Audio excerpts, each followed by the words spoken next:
क्या यहाँ दर्द हो रहा है? मनीष के गर्म हाथों ने सुनीता के सूजे हुए टखने को बर्फ से सावधानीपूर्वक सहलाया। मनाली की शरद ऋतु की यात्रा के तीसरे दिन पहाड़ी से नीचे उतरते समय सुनीता का पैर मुड़ गया था और मनीष उसे अपनी पीठ पर उठाकर लाए थे। थोड़ा दर्द है, लेकिन आपके हाथ गर्म हैं, इसलिए अच्छा लग रहा है। सुनीता की आवाज में हल्की कंपन थी। टखने की हड्डी के पास काफी सूजन है। इधर कैसा लग रहा है? मनीष का हाथ धीरे धीरे टखने से ऊपर पिंडली की ओर बढ़ा। ओह, यहाँ की मांसपेशियां काफी अकड़ी हुई हैं। जांघ की मांसपेशियां भी तनाव में हैं। क्या मैं मालिश कर दूं? जी, कृपया। सुनीता का चेहरा शर्म से लाल हो गया। मनीष के हाथों ने जांघों को धीरे से दबाना शुरू किया। यह मालिश से अधिक स्नेहपूर्ण स्पर्श बन गया था। दोनों की नजरें एक दूसरे पर काफी देर तक टिकी रहीं। क्या यह ठीक है? मनीष ने धीरे से सुनीता के गाल को सहलाया। मैं भी यही चाहती हूं, सुनीता ने कहा। मनीष ने धीरे से झुककर उसे चूमा। सच में? आप ठीक है ना? हाँ, मुझे भी इसकी चाह है। शाम की सुनहरी धूप ने कमरे को रोशनी से भर दिया और दोनों ने एक दूसरे की परवाह करते हुए प्रेम साझा किया। यह जीवन की सांझ में मिले सच्चे प्यार की शुरुआत थी। यह हिमालय की गोद में बसे मनाली के एक शांत कॉटेज का दृश्य था। पतझड़ की शाम की हवा में हल्की ठंडक महसूस हो रही थी। सुनीता वर्मा 52 वर्षीय हाई स्कूल आर्ट टीचर थीं, जिन्होंने इस साल मार्च में स्वैच्छिक सेवानिवृत्ति वरीस ले ली थी। 25 साल तक शिक्षण में रहने के बाद बदलते परिवेश और स्मार्टफोन में खोए रहने वाले बच्चों को देखकर उन्हें निराशा होने लगी थी। 2 साल पहले उनका 20 साल पुराना वैवाहिक जीवन समाप्त हुआ था। जब बच्चे कॉलेज चले गए तो उन्हें एहसास हुआ कि वे और उनके पति अलग अलग रास्तों पर चल रहे हैं। बिना किसी बड़े झगड़े के आपसी सहमति से तलाक हो गया, लेकिन अकेले रहने का जीवन शुरुआत में बहुत डरावना था। उनके दोनों बेटे नौकरी और पढ़ाई के सिलसिले में बाहर व्यस्त थे। आज की यह मनाली यात्रा सेवानिवृत्ति के बाद उनकी पहली एकल यात्रा जो नस थी। दोस्तों ने अकेले यात्रा करने से मनाली को उपने के लिए सावधानी को शे मनाली जो एकल को उपने की तरफ से साथ बनाने के लिए किया था। लेकिन सुनीता को एक नई शुरुआत की जरूरत थी। होटल के डाइनिंग हॉल में प्रवेश करते ही सुनीता ने खिड़की वाली सीट चुनी। खिड़की के बाहर ढलते सूरज की रोशनी में रंगे पहाड़ दिखाई दे रहे थे। अकेले खाना खाना शुरुआत में अजीब लगा, लेकिन अब वह इसकी आदी हो रही थी। जब वह मेनू देख रही थी, तभी दरवाजा खुला और मनीष खन्ना अंदर आए। 56 वर्षीय आर्किटेक्ट मनीष ने 3 साल पहले अपनी 30 साल की जीवन संगिनी अंजलि को कैंसर के कारण खो दिया था। पत्नी की बीमारी के दौरान उन्होंने सब कुछ छोड़कर उनकी सेवा की, लेकिन अंततः उन्हें जाना ही पड़ा। उनके 2 बेटे शादीशुदा थे और अपने परिवारों के साथ बैंगलोर और मुंबई में रहते थे। दिल्ली के पॉश इलाके में स्थित 500 गज की बड़ी कोठी में अकेले रहना अब उन्हें भारी लग रहा था। काम में भी अब पहले जैसा मन मनाला नहीं लगता था। आज की यात्रा उनके कॉलेज के दोस्तों के जबरदस्ती भेजने पर हुई थी। मनीष ने डाइनिंग हॉल में नजर दौड़ाई। सप्ताह का दिन होने के कारण भीड़ कम थी, लेकिन ज्यादातर कपल्स या परिवार थे। खिड़की के पास बैठी एक महिला उन्हें शालीन लगी। उनके सादे कपड़ों और शांत व्यक्तित्व ने मनीष को प्रभावित किया। मनीष ने संकोच करते हुए उनके पास जाकर पूछा, माफ कीजिए, क्या मैं यहाँ बैठ सकता हूँ? सुनीता ने सिर उठाकर उन्हें देखा। उनके सलीके से संवारे हुए खिचड़ी बाल, सौम्य आंखें और विनम्र लहजे ने एक सज्जन पुरुष का आभास कराया। वे 50 के दशक के मध्य में लग रहे थे और अकेले आए थे। जी, बैठिए। दोनों ने अपना अपना ऑर्डर दिया और चुपचाप खाना शुरू किया। कभी कभी नजरें मिलती तो संकोच भरी, लेकिन गर्मजोशी भरी मुस्कान का आदान प्रदान होता। सुनीता को मनीष का शांत व्यवहार अच्छा लगा और मनीष को सुनीता की गरिमापूर्ण उपस्थिति ने आकर्षित किया। खाने के अंत में मनीष ने पहले बात शुरू की। क्या आप भी अकेले घूमने आई हैं? सुनीता ने सिर हिलाया। जी, बस पतझड़ के नज़ारे देखने और थोड़ा सुकून पाने के लिए। जी, बिल्कुल, मनीष ने थोड़ा हिचकिचाते हुए जोड़ा। शुभ रात्रि। छोटी सी बातचीत थी, लेकिन दोनों को आभास हो गया कि वे एक जैसी स्थिति में हैं। अपने कमरे में लौटते हुए सुनीता ने एक अजीब सी सिहरन महसूस की, जो 2 साल में पहली बार थी। मनीष भी अपने कमरे में पत्नी के जाने के बाद पहली बार किसी के प्रति आकर्षण महसूस कर हैरान थे। अगली सुबह 8 बजे होटल की लॉबी में वे फिर मिले। सुनीता ने ट्रेकिंग सूट पहना था और एक छोटा बैग टांगा था। लंबे समय बाद ट्रेकिंग को लेकर वह थोड़ी नर्वस थीं, लेकिन उत्साह ज्यादा था। मनीष भी तैयार होकर सोफे पर बैठे नक्शा देख रहे थे। उन्हें पत्नी के साथ की गई यात्राएं याद आ गईं। नजरें मिलते ही दोनों ने नमस्ते किया। आप जल्दी निकल रहे हैं? सुनीता ने कहा। मनीष ने नक्शा मोड़ते हुए कहा, मैं जोगिनी फॉल्स की तरफ जाने की सोच रहा हूँ। सुना है वहां का नज़ारा अभी बहुत खूबसूरत है। अरे, मैं भी वहीं जाने का सोच रही थी, सुनीता ने कहा। मनीष की आंखें चमक उठीं। अकेले जाने में रास्ता भटकने का डर रहता है। अगर आपको ऐतराज न हो तो क्या हम साथ चल सकते हैं? सुनीता ने पल भर सोचा। अकेले यात्रा की योजना थी, लेकिन कल रात से महसूस हो रहे अच्छेपन और सुरक्षा के लिहाज से यह बुरा नहीं लगा।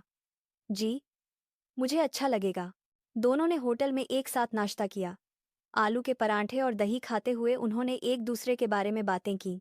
मनीष ने बताया कि वे 30 साल से आर्किटेक्चर में हैं और अब बड़े प्रोजेक्ट्स जूनियर्स को सौंप रहे हैं। आजकल के युवा आर्किटेक्ट्स ज्यादा रचनात्मक हैं, उन्होंने हंसते हुए कहा। सुनीता ने बताया कि वे आर्ट टीचर थीं। बच्चों का ध्यान अब कैनवास से हटकर स्क्रीन पर चला गया है, उन्होंने दुख के साथ कहा। आगे का क्या प्लान है? मनीष ने पूछा। अभी सोचा नहीं है। शायद अपनी पेंटिंग फिर से शुरू करूं। और आप? मैं भी कुछ ऐसा ही सोच रहा हूं। सिर्फ काम करते करते भूल गया था कि मुझे क्या पसंद है। दोनों जीवन के एक नए मोड़ पर खड़े थे, जिससे उनके बीच एक सहज जुड़ाव बन गया। नाश्ते के बाद वे ट्रैकिंग के लिए निकले। मनीष ने पानी और कुछ स्नैक्स रखे, जो उनकी विचारशीलता को दर्शाता था। सुनीता ने भी फर्स्ट एड किट रखी। सावधानी जरूरी है, उन्होंने कहा। जोगिनी फॉल्स का रास्ता देवदार के पेड़ों और सुनहरे पत्तों से भरा था। लाल, पीले और नारंगी रंगों से सजे पहाड़ किसी पेंटिंग जैसे लग रहे थे। सुनीता जगह जगह रुककर नज़ारों को निहारती। रंग कितने अद्भुत हैं। कुदरत का अपना पैलेट है। मनीष को उनका नजरिया पसंद आया। मैं तो बस देख रहा था, लेकिन आपकी बातें सुनकर सब कुछ नया लग रहा है। एक आर्किटेक्ट होकर भी मैं इस सुंदरता को उस गहराई से नहीं देख पाया। रास्ता चढ़ाई वाला था, लेकिन वे एक दूसरे की गति के हिसाब से चले। जब सुनीता थकती तो मनीष पानी की बोतल आगे कर देते। जब कोई सुंदर दृश्य दिखता तो सुनीता मनीष को दिखाती। वह देखिए, हवा में उड़ते पत्ते बर्फ जैसे नहीं लग रहे? सच में बहुत सुंदर है। अकेले होता तो शायद ध्यान भी नहीं देता। दोपहर के खाने के समय मनीष ने घर से लाए सैंडविच साझा किए। माफ कीजिए, घर की याद। ओह, मनीष रुक गए। कोई बात नहीं। पत्नी की याद आ रही है ना? बहुत याद आती होंगी, सुनीता ने संवेदनशीलता से कहा। शुरुआत में बहुत मुश्किल था, लेकिन अब मैं उन यादों को सहेजना सीख रहा हूं। सुनीता ने भी अपनी बात रखी। तलाक के बाद अकेले रहना मुझे भी बहुत अजीब लगा था, लेकिन अब धीरे धीरे आदत हो रही है। अब कैसा लगता है? आज जैसे अच्छे साथ से बहुत बेहतर लग रहा है, सुनीता ने मुस्कुराते हुए कहा। दोनों के बीच एक अनकहा एहसास गहराने लगा। झरने के पास पहुंचकर नजारा अद्भुत था। पानी के गिरने की आवाज और पहाड़ों की शांति ने उन्हें मंत्रमुग्ध कर दिया। सुनीता तस्वीरें ले रही थी। मैं आपकी फोटो ले लूं? मनीष ने पूछा। सुनीता ने थोड़ा शर्माते हुए पोज दिया। मनीष ने कई एंगल्स से उनकी तस्वीरें लीं। फोटो देखकर सुनीता हैरान रह गई। अरे, मैं इतनी अच्छी लग सकती हूँ? आप वैसे ही बहुत सुंदर हैं। मनीष की सच्ची तारीफ ने सुनीता के गालों को लाल कर दिया। वापसी में मनीष ने पूछा, अगर आपको ठीक लगे तो कल हम रोहतांग या किसी और जगह चलें? सुनीता ने सिर हिलाकर हामी भर दी। होटल लौटते समय वे एक दूसरे के और करीब आ गए थे। रात का खाना साथ खाया और टेरेस पर बैठकर तारों भरे आसमान को देखा। दिल्ली में ऐसा आसमान नहीं दिखता, सुनीता ने कहा। तीसरे दिन वे व्यास नदी के किनारे सैर के लिए गए। पानी की कलकल और ठंडी हवा ने माहौल को रोमानी बना दिया था। मनीष ने सुनीता का ख्याल रखा और सुनीता ने भी मनीष के लिए अपनेपन का इजहार किया। दोपहर बाद लौटते समय एक पथरीले रास्ते पर सुनीता का ध्यान तस्वीरों में था। अचानक एक पत्थर से ठोकर लगी और उनका संतुलन बिगड़ गया। मनीष ने उन्हें थामने की कोशिश की, लेकिन तब तक सुनीता का टखना मुड़ चुका था। आह, बहुत दर्द हो रहा है, सुनीता कराह उठी। मनीष ने तुरंत उन्हें एक चट्टान पर बैठाया। नहीं, बस रूम तक पहुंचा दीजिए। चलना मुश्किल होगा, मनीष ने अपनी पीठ आगे की। नहीं, मैं भारी हूं, बिल्कुल नहीं। जल्दी कीजिए, मनीष ने दृढ़ता से कहा। सुनीता को उनकी पीठ पर चढ़ना पड़ा। मनीष की पीठ की गर्माहट ने सुनीता को एक अजीब सा सुकून दिया। मनीष ने उन्हें पीठ पर लादकर होटल तक पहुंचाया। कमरे में ले जाकर उन्होंने होटल स्टाफ से बर्फ मंगवाई और सिकाई की। अब मैं थोड़ी मालिश कर देता हूँ, इससे खून का दौरा ठीक होगा, मनीष ने कहा। उन्होंने बहुत ही सलीके और सम्मान के साथ सुनीता के पैर की मालिश शुरू की। दर्द कम हुआ? हाँ, बहुत आराम है, सुनीता ने धीमे स्वर में कहा। मनीष के हाथों का स्पर्श दर्द को कम करने के साथ साथ एक सोई हुई भावना को भी जगा रहा था। धीरे धीरे मालिश पिंडलियों से जांघों तक पहुंची। माहौल बदल रहा था। यह सिर्फ इलाज नहीं, बल्कि स्नेह का स्पर्श बन गया था। मनीष ने रुककर सुनीता की आंखों में देखा। सुनीता जी? जी? मनीष ने उनके गाल को स्पर्श किया। क्या हम गलत तो नहीं कर रहे? सुनीता ने ना में सिर हिलाया। मनीष ने झुककर उन्हें चूमा। वह एक कोमल और आदरपूर्ण चुंबन था। वर्षों बाद किसी पुरुष के स्पर्श से सुनीता का रोम रोम पुलकित हो उठा। शाम ढल रही थी और कमरे में सुनहरी आभा बिखरी थी। दोनों ने संकोच के वस्त्र उतारकर एक दूसरे को अपनाया। ये जवानी का उन्माद नहीं, बल्कि दो अकेले रूहों का मिलन था, जिसमें समझदारी और गहराई थी। अगली सुबह खिड़की से छनकर आती धूप ने उन्हें जगाया। सुनीता ने मनीष को सोते हुए देखा और मुस्कुरा दी। यह सपना नहीं, हकीकत थी। 52 की उम्र में ऐसा महसूस करना जादुई था। मनीष भी जागे। नींद अच्छी आई? बरसों बाद इतना सुकून मिला, सुनीता ने कहा। पैर कैसा है? काफी ठीक है। लगता है आपके हाथों में जादू है। नाश्ता बनाते समय वे एक पुराने दंपति की तरह लग रहे थे। दिल्ली जाकर मिलेंगे ना? मनीष ने पूछा। बिल्कुल, यह तो बस शुरुआत है, सुनीता ने कहा। मेरे घर आइएगा, मैं आपके लिए खाना बनाऊंगी और मैं आपको अपने डिजाइन किए हुए घर दिखाऊंगा। चौथे और पांचवें दिन उन्होंने मनाली में एक प्रेमी युगल की तरह समय बिताया। हाथ पकड़कर घूमना, ड्राइव पर जाना और लोकल कैफे में बैठना। वे एक दूसरे की पसंद नापसंद जान रहे थे। पांचवें दिन चेकआउट का समय आया। बिछड़ने का गम दोनों के चेहरों पर था। डर लग रहा है, दिल्ली जाकर सब बदल न जाए, सुनीता ने कहा। मनीष ने उन्हें गले लगाया। मैं ऐसा नहीं होने दूंगा। हमारी भावनाएं अब नहीं बदलेंगी। पार्किंग में विदा लेते समय उन्होंने एक सप्ताह बाद दिल्ली में मिलने का वादा किया। अपनी अपनी कारों में बैठते हुए वे तब तक पीछे देखते रहे जब तक एक दूसरे की गाड़ी ओझल नहीं हो गई। एक हफ्ते बाद दिल्ली के लोधी गार्डन के पास एक शांत कैफे में वे मिले। सुनीता साधारण कपड़ों में भी खिली हुई लग रही थी। यह एक हफ्ता बहुत लंबा लगा, सुनीता ने कहा। मुझे भी।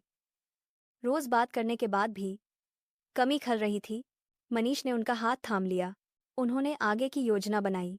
बच्चों को धीरे धीरे बताने का फैसला किया। मुझे लगता है वे हमारी खुशी समझेंगे, मनीष ने कहा।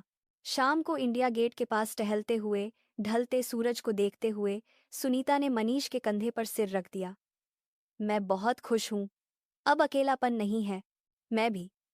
हम एक दूसरे का सहारा बनेंगे। मनीष ने उनका हाथ कसकर पकड़ लिया। यह जीवन की सांझ में मिला एक नया सवेरा था। जवानी के प्यार से अलग, मैं के तारा बरा बरा बरास। जवानी के प्यार से अलग, लेकिन कहीं ज्यादा गहरा और टिकाऊ। मनाली की उन पहाड़ियों ने दो अकेले दिलों को हमेशा के लिए जोड़ दिया था।